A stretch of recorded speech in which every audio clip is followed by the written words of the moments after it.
Metro রেলের বহরে আরও 2 সেট ট্রেন, 4 সেট ট্রেনের 24টি বগি এখন দিয়াবাড়ি ডিপোতে। দেশের একটা জাতীয় সম্পদ, একটা ফাস্ট ট্র্যাক প্রায়োরিটি প্রজেক্ট। কাজটা করতে অনেকটাই সতর্কতার সাথেই করি। সবাই যত্ন সহকারে এটা ব্যবহার করার জন্য সবার কাছে অনুরোধ থাকবে। করোনা পরিস্থিতিতে আমরা কাজ করছি, সকলের সহযোগিতায় নিরাপত্তার সাথে আমরা এই কাজগুলো সম্পন্ন করছি। রোড ও রেলপথের পর পদ্মা সেতুতে এবার গ্যাস পাইপলাইনের কাজ শুরু, প্রায় 7 কিলোমিটার বসার আশা এবছরই। পাইপগুলো একটার সাথে একটা ফিট আপ করবো, তারপরে আমাদের ফিট আপ কাজ সম্পূর্ণ হলে আমরা সেটা ওয়েল্ডিংয়ে যেতে পারবো। এন্ড অফ ডিসেম্বর আমাদের গ্যাস পাইপলাইনের কাজটা শেষ হবে। দেখছিলেন প্রধান শিরোনাম, রাত 11টার সময়ে সঙ্গে আছি আমি জাফর সাদিক। এবার অন্যান্য শীর্ষ সংবাদ। উজানের ভারী বৃষ্টিতে তিস্তায় ঢল, পানি বিপদসীমার 25 সেন্টিমিটার উপরে। রংপুরের কয়েকটি জেলায় বন্যা পরিস্থিতির অবনতি, ক্ষতির মুখে চারা রোপণ। করোনায় কমেছে শনাক্ত ও মৃত্যুর হার, হাসপাতালেও কমেছে চাপ, আজও 145 প্রাণহানি। ডেঙ্গু পরবর্তী জটিলতা নিয়ে হাসপাতালে আসছে শিশুরা, বেশি ঝুঁকিতে নবজাতক। গৃহশিক্ষক, কাজের লোক বা গার্ড সেজে বাড়ির খুঁটিনাটি তথ্য পাচার, সুযোগ বুঝে ডাকাতি করে আরেক দল। রাজধানীতে দুর্ধর্ষ ডাকাত চক্রের 4 সদস্য গ্রেপ্তার।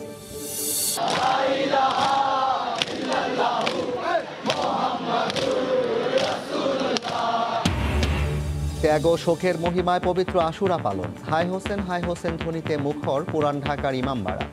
করোনার কারণে নিয়ন্ত্রিত তাজিয়া মিছিল।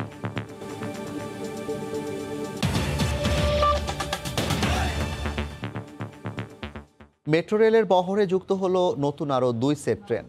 এ নিয়ে জাপানের কাওয়াসাকি থেকে আসা 4 সেট ট্রেনের 24টি বগি এখন দিয়াবাড়ি ডিপোতে।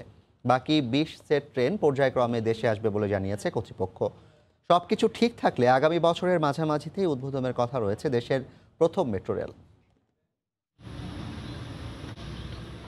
অভিজ্ঞতার শুরুটা চলতি বছরের 22 এপ্রিল, যেদিন আনলোড করা হয় মেট্রো রেলের প্রথম ট্রেন সেট। প্রায় 4 মাস পর এখন আনলোড হচ্ছে চতুর্থ কোচ, আর তাই আগের থেকে বেড়েছে দক্ষতা, বেড়েছে কাজের গতি।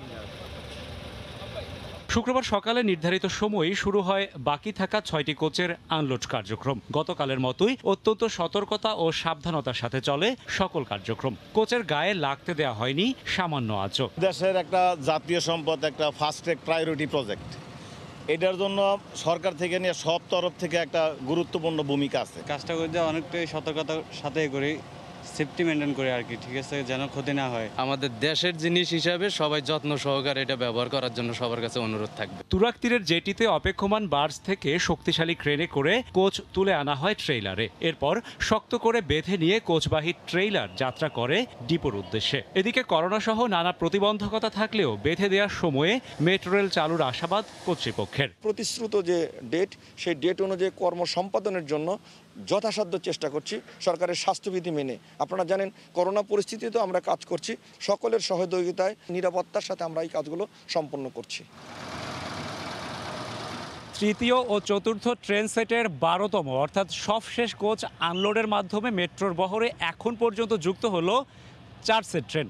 বাকি থাকলো আর 20 সেট, যার মধ্যে আগামী 25শে আগস্ট জাপানের কোবে বন্দর থেকে 5ম সেটবাহী জাহাজের বাংলাদেশের উদ্দেশ্যে যাত্রা করার কথা রয়েছে। রাশেদ বাপ্পি, সময় সংবাদ, ঢাকা। সড়ক ও রেলপথের পর গ্যাস লাইন স্থাপনের মাধ্যমে স্বপ্নের পদ্মা সেতুতে যোগ হলো ত্রিমাত্রা। রেলওয়ে স্ল্যাব সব বসে যাওয়ায় 6.15 কিলোমিটার সেতুর নিচতলায় রেলপথের পাশেই বসছে গ্যাস পাইপলাইন। সংশ্লিষ্টরা বলছেন এবছরের ডিসেম্বরে শেষ হবে এ কাজ। আবু সাইদের ক্যামেরায় নাসির উদ্দিন উজ্জ্বলের রিপোর্ট। বাধাহীনভাবে দ্রুত গতিতে এগিয়ে চলেছে বহুমাত্রিক পদ্মা সেতুর কাজ। সড়ক আর রেলের পর দক্ষিণাঞ্চলে গ্যাস সরবরাহের কর্মযজ্ঞ শুরু হলো। 5.5 টন ওজনে গ্যাস পাইপ ট্রেনে করে সেতুর উপর উঠানো হচ্ছে। এরপর সেতুর নিচতলায় রেলের পূর্ব পাশেই বসানো হচ্ছে। গ্যাস পাইপলাইন সেতুর 1 নম্বর ও 42 নম্বর খুঁটি দিয়ে মাটিতে নামিয়ে আনা হবে। যুক্ত হবে জিটিসিএল এর সাব স্টেশনে। 2 প্রান্তে 2টি সাব স্টেশন থাকবে। 1 নাম্বার প্লেয়ারে একটা স্টেশন সাব স্টেশন হবে, আর আমাদের 42 নাম্বার প্লেয়ারে একটা সাব স্টেশন হবে। এখান থেকে আমাদের লাইন নিচে নামবে। এগুলা অনেক ক্রিটিক্যাল ইঞ্জিনিয়ারিং, তো সেদিক থেকে আশা করতেছি ডিসেম্বরের মধ্যে কাজটা শেষ হয়ে যাবে। 7টি মডিউলে ভাগ করে সেতুতে 6.70 কিলোমিটার গ্যাস পাইপ বসানোর লক্ষ্যে সেতুর 42 থেকে 37 নম্বর খুঁটি পর্যন্ত 7 নম্বর মডিউলে গ্যাস পাইপ স্থাপন শুরু হয়েছে। পাইপগুলো একটার সাথে একটা ফিট আপ করবো, তারপরে আমাদের ফিট আপ কাজ সম্পূর্ণ হলে আমরা সেটা ওয়েল্ডিংয়ে যেতে পারবো। পাইপগুলো সারি সারি রাখা হচ্ছে, রোববার থেকে ওয়েল্ডিং শুরু হবে। 762 মিলিমিটার ডায়া এবং 25.40 ওয়াল থিকনেসের এই গ্যাস পাইপলাইন 12 মিটার দীর্ঘ 531টি পাইপে 6.15 কিলোমিটার দীর্ঘ এই পদ্মা সেতুতে গ্যাস লাইন স্থাপনের কাজ চলছে। শরীয়তপুরের জাজিরা থেকে নাসির উদ্দিন উজ্জ্বল, সময় সংবাদ। দেশে করোনায় মৃত্যু ও নতুন রোগীর সংখ্যা কমতে শুরু করেছে। 3 দিন ধরে শনাক্তের হারও 20% নিচে। 24 ঘন্টায় সারা দেশে করোনায় মারা গেছেন 145 জন। সর্বোচ্চ প্রাণহানি ঢাকায় 57। এরপরই চট্টগ্রামে 43 জনের মৃত্যু হয়েছে। পরিস্থিতি নিয়ন্ত্রণে ভেবে স্বাস্থ্যবিধি না মানার কোনো সুযোগ নেই বলে জানান চিকিৎসকরা। রিপোর্টার ও জেলা প্রতিনিধিদের পাঠানো তথ্য ছবিতে রিপোর্ট। গত 2 মাসের তুলনায় সংক্রমণের ভয়াবহতার পারদ এখন অনেকটাই নিম্নমুখী। শনাক্তের চেয়ে সুস্থতার হার দ্বিগুণ। হাসপাতালগুলোর ভয়ঙ্কর রূপ বদলে অনেকটা স্বস্তিতে ফিরেছে। সপ্তাহ জুড়ে দৈনিক মৃত্যু 200-র নিচে থাকায় পরিস্থিতি সহনীয় পর্যায়ে। শয্যার সংকট কেটে গেলেও আইসিইউ নিয়ে ছুটোছুটি চলছে।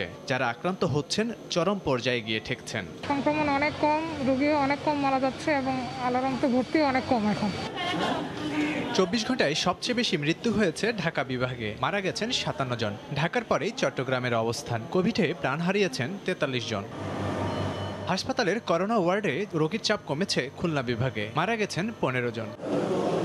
নতুন রোগী ভর্তির সংখ্যা কমার সাথে সাথে মৃত্যুর তালিকাও ছোট হচ্ছে ময়মনসিংহ বিভাগে। 24 ঘন্টায় 7 জনের মৃত্যু হয়েছে। যদিও করোনা রোগীর চাপ কম, কিন্তু আইসিইউতে খুব আর কি রোগী সিট পেতে হলে অনেক লম্বা সিরিয়াল দিতে হচ্ছে। 4-5 দিন হয়েছে আইসিইউর জন্য আবেদন করেছি, এখন আইসিইউর কোনো সিট পাই নাই। কোভিডে সিলেট বিভাগে প্রতিদিনই একের পর এক প্রাণ ঝরছে। একদিনে 7 জনের মৃত্যু হয়েছে। রংপুরেও একদিনে 7 জনের প্রাণ ঝরেছে। আইসিইউ সংকট মানে খুবই জরুরি, যারা তারা প্রয়োজন মতো পান না।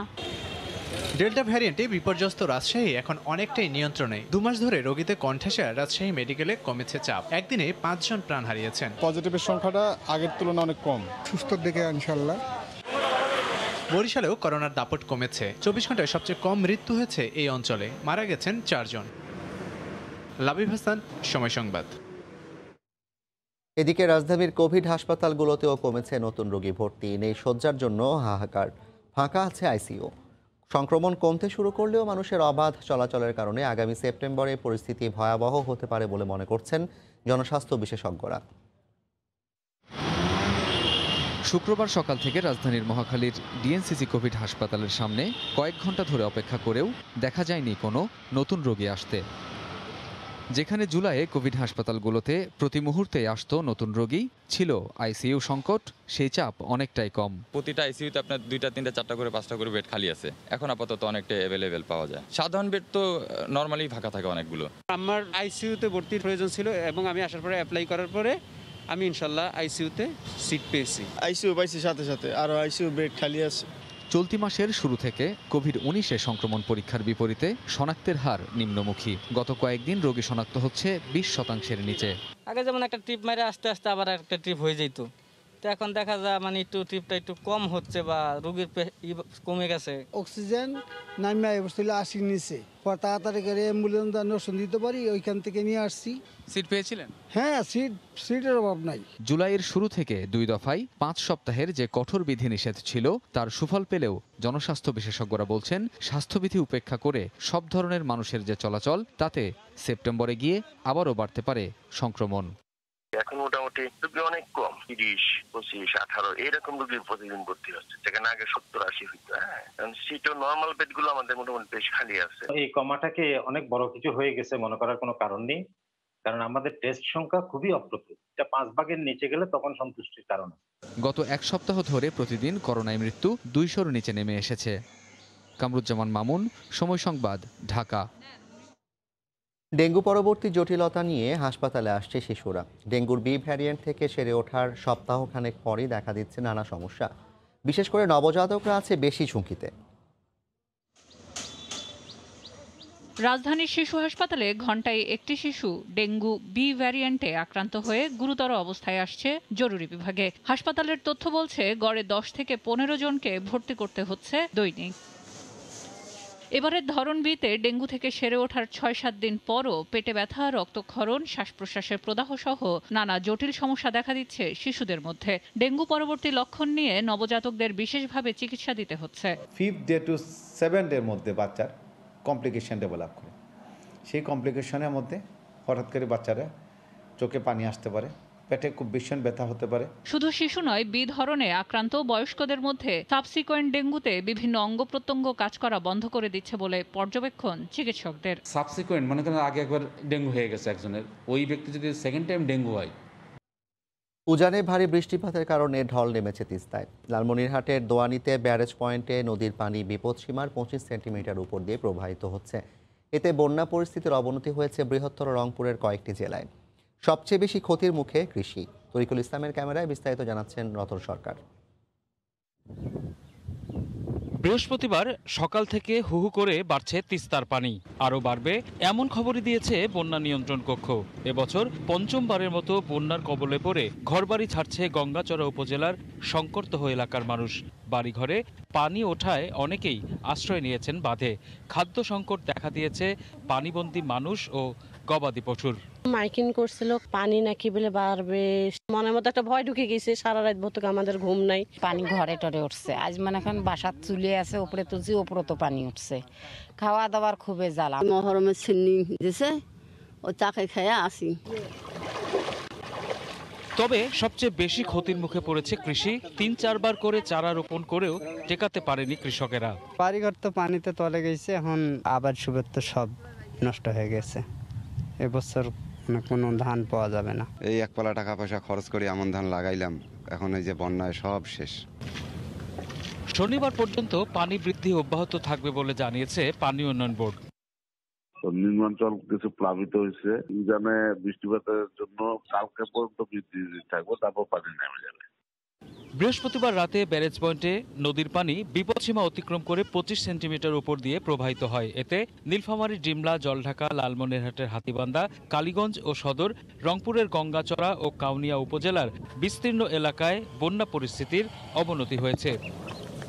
রতন সরকার, সময় সংবাদ, রংপুর। ত্যাগ ও শোকের মহিমায় পালন করা হলো পবিত্র আশুরা। দিনভর হায় হোসেন ধ্বনিতে মুখর ছিল পুরান ঢাকার ইমামবাড়া। করোনার কারণে সীমিত পরিসরে হয়েছে তাজিয়া মিছিল।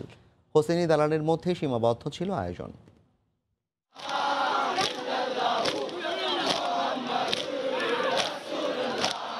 এই মাতম কারবালার ময়দানে ইসলামের জন্য শহীদ হজরত ইমাম হোসেন রাদিয়াল্লাহু আনহুর জন্য পুরান ঢাকার হোসেনি দালানের ইমামবাড়ায় নেমেছে শোকের যাত্রা। হিজরি 61 সনের এই দিনে সত্য ও ন্যায়ের পক্ষে যুদ্ধ করতে গিয়ে মহানবী হজরত মুহাম্মদ সাল্লাল্লাহু আলাইহি সাল্লামের দহিত্র হজরত ইমাম হোসেন রাদিয়াল্লাহু আনহু এবং তার পরিবারের সদস্যরা কারবালার ময়দানে ইয়াজিদের সৈন্যদের হাতে শহীদ হন। অন্যায়ের বিরুদ্ধে লড়া, অন্যায়ের কাছে মাথা নত না করা। আমার স্ত্রী অসুস্থ ছিল, তা আল্লাহর কাছে মানত করছি যে এর ওসিলা যদি সুস্থ করে। কঠোর বিধিনিষেধের মধ্যে হোসেনি দালানের মধ্যে সীমাবদ্ধ ছিল তাজিয়া মিছিল। তবে কেউ কেউ সড়কে নেমেছেন মিছিল নিয়ে। চাই যে সবাই যেন ভালো থাকে, শরীর সুস্থ থাকে। আল্লাহ পাকের কাছে চাওয়া যেন এই করোনা মহামারী থেকে আল্লাহ পাক আমাদেরকে মুক্ত করে দেন। করোনায় সীমিত আয়োজনের মধ্যে অনাকাঙ্ক্ষিত পরিস্থিতি এড়াতে আইন শৃঙ্খলা বাহিনী ছিল শক্ত অবস্থানে। প্রত্যেকটা জায়গায় আমাদের নিরাপত্তা ব্যবস্থা করা হয়েছে, পুলিশ মোতায়েন করা হয়েছে। এখানে আমরা 800 গেট দিয়ে লোক চেক করে করে ঢোকাচ্ছি। রীতি মেনে গত 400 বছর ধরে এই হোসেনি দালানে আয়োজন করে আসছে তাজিয়া মিছিল, যার আয়োজন শুরু হয় বৃহস্পতিবার মধ্যরাত থেকে। সাদাত রহমতুল্লাহ, সময় সংবাদ, ঢাকা। গৃহশিক্ষক, গৃহকর্মী অথবা নিরাপত্তারক্ষী হিসেবে কাজ নেয় একদল। বাসার মূল্যবান জিনিসপত্র, নগদ টাকা, স্বর্ণালংকার কোথায় রাখা হয় পর্যবেক্ষণের পর জানানো হয় আরেক দলকে। সুযোগ বুঝে তারা নির্দিষ্ট বাড়িতে গিয়ে করে ডাকাতি। রাজধানীতে এমন চক্রের 4 জনকে গ্রেফতারের পর বেরিয়ে এসেছে দুর্ধর্ষ ডাকাতির চাঞ্চল্যকর তথ্য। বুলবুল রেজার রিপোর্ট। চুরি কিংবা ডাকাতির ঘটনা উদ্ঘাটনের পর অনেক সময় গৃহকর্মী কিংবা নিরাপত্তারক্ষীর জড়িত থাকার প্রমাণ পায় আইন শৃঙ্খলা বাহিনী। কখনো আবার তারা নিজেরাই নগদ টাকা ও মূল্যবান জিনিসপত্র চুরি করে পালিয়ে যায়। এবার গোয়েন্দা পুলিশ সন্ধান পেয়েছে এমন একটি চক্রের, যারা ডাকাতির উদ্দেশ্যে রাজধানীর বিভিন্ন এলাকার বাসাবাড়িতে গৃহকর্মী, নিরাপত্তারক্ষী, এমনকি প্রাইভেট টিউটর নিয়োগ দেয়। রাজধানীর ফকিরাপুলের একটি বাসায় ডাকাতির প্রস্তুতিকালে চক্রটির 4 সদস্যকে গ্রেফতারের পর পুলিশ বলছে অভিনব এমন কৌশলেই ডাকাতি করে তারা। চক্রটির একটি দল কখনো গৃহকর্মী, কখনো প্রাইভেট টিউটর হয়ে বাসায় প্রবেশ করে। নগদ টাকা, স্বর্ণালংকার তাদের মূল টার্গেট। রেকি করার পর সব তথ্য জানিয়ে দেওয়া হয় আরেকটি দলের কাছে। নির্দিষ্ট দিনে তারা বের হয় ডাকাতির উদ্দেশ্যে। দলের কেউ হয়তো রাতের বেলা অনেক সময় রেকি করে থাকে এলাকায়, যে কোনো বাসাবাড়ির লাইট বন্ধ কিনা, সেটা দেখে তারা সিদ্ধান্ত নেয় যে এই বাসাবাড়িতে লোক নেই বা বাইরে হয়তো কেউ বেড়াতে গিয়েছে, তখনই তারা এই বাসাটাকে টার্গেট করে থাকে। এছাড়া ছোটাবু আছে যারা তথ্য দিয়ে থাকে তাদেরকে, বাসার দারোয়ান কিংবা বাইরে নাটগার্ড, তারাও কিছু তথ্য দিয়ে থাকে। রাজধানীর বিভিন্ন থানায় আসামিদের নামে একাধিক মামলার তথ্য পেয়েছে পুলিশ। যাচাই বাছাই করে গৃহকর্মী কিংবা নিরাপত্তারক্ষী নিয়োগের পরামর্শ পুলিশের। প্রত্যেকের বিরুদ্ধেই বললাম যে একাধিক মামলা আছে। বুলবুল রেজা, সময় সংবাদ, ঢাকা। লাইসেন্স পাওয়ার জন্য আবেদন, টাকা জমা এবং লিখিত পরীক্ষায় পাশ করার 3 বছর পরও মিলছে না বিআরটি এর স্মার্ট ড্রাইভিং লাইসেন্স। এর জন্য দেশে অপেক্ষায় রয়েছেন 12.5 লাখ চালক। কবে পাওয়া যাবে এই স্মার্ট লাইসেন্স তা নিয়ে তৈরি হয়েছে অনিশ্চয়তা। যদিও বিআরটিএ বলছে আগামী 6 মাসের মধ্যে জমে থাকা সব লাইসেন্স অগ্রাধিকার ভিত্তিতে দেয়া হবে। নুরুল আলম নয়নের ক্যামেরায় সাদাত রহমতুল্লাহর আরও একটি রিপোর্ট। সেবাগ্রহীতাদের দীর্ঘ সারি আর ঘন্টার পর ঘন্টা অপেক্ষার নামই বাংলাদেশ সড়ক পরিবহন কর্তৃপক্ষ বা বিআরটিএ। গত 2 বছরের বেশি সময় ধরে গ্রাহকের অপেক্ষা স্মার্ট লাইসেন্সের জন্য। কিন্তু কবে মিলবে সেই লাইসেন্স? তারা কি লাইসেন্স দিব নাকি মানুষরে ভোগাবে? সড়কে চলাচলের জন্য বিআরটি থেকে দেওয়া অস্থায়ী অনুমতিপত্রের নতুন করে মেয়াদ বৃদ্ধির সিল দেওয়ারও স্থান নেই। গত কয়েক বছরে 3 থেকে 4 দফা বাড়ানো হয়েছে অস্থায়ী অনুমতিপত্রের। 3 বছর ধরে কতদিন আসা যায় এখানে? 300 টাকা করে গাড়ি ভাড়ায়। টাকা দিলেই তারা খুব খুশি, আর যারা কাগজ নিয়ে আসবে তাদেরকে হয়রানি করবে। সরকার নির্ধারিত ফি দেওয়ার পরও গত কয়েক বছরে lakh lakh smart driving licence জমে আছে বিআরটিএতে। নতুন করে স্মার্ট লাইসেন্স প্রদান প্রকল্পের চুক্তিবদ্ধ সহযোগী প্রতিষ্ঠান মাদ্রাজ সিকিউরিটি প্রিন্টার্সের কারণেই এই ভয়াবহ ভোগান্তি। আমরা যে বাইরে যাব, পাসপোর্ট যে করছি কিন্তু লাইসেন্সের জন্য যেতে পারবো। স্মার্ট কার্ড সেটা আমরা দ্রুত চাচ্ছি। একই চিত্র রয়েছে বিআরটি এর আরেক পরিবহন সেবা গাড়ির ফিটনেসের বিষয়েও। গত 2 বছর ধরে দুর্ভোগে রয়েছে গাড়ির ফিটনেস গ্রহীতারাও। রাস্তায় পুলিশের জন্য গাড়ি চালাইতে পারতেছি না। এখান থেকে এরা কাগজ দেয় না, ওখান থেকে রাস্তায় পুলিশের হয়রানি। যদি ওরা ডেটি বাড়া আর আমাদের কাল টাকাই না, তাহলে তো সমস্যা।